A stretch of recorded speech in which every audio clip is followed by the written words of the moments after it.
Is the arch affected by extreme heat and cold?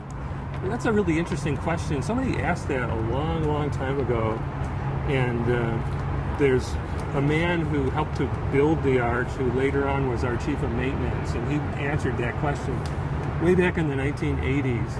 And it was really interesting because he talked about how he didn't really know if it was affected or how much it was affected by heat and cold, but he knew this, that there was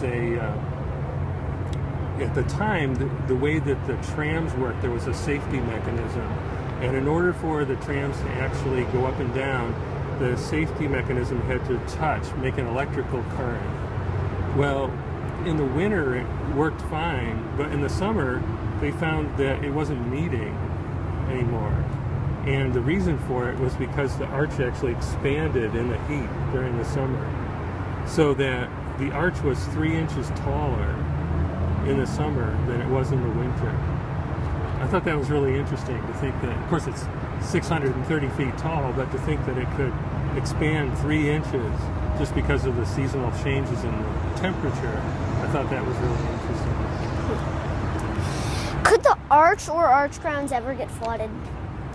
Well, it's probably unlikely because, the biggest flood that we've had in St. Louis was the flood of 93. And I actually was working here at the time, 1993, when we had that flood.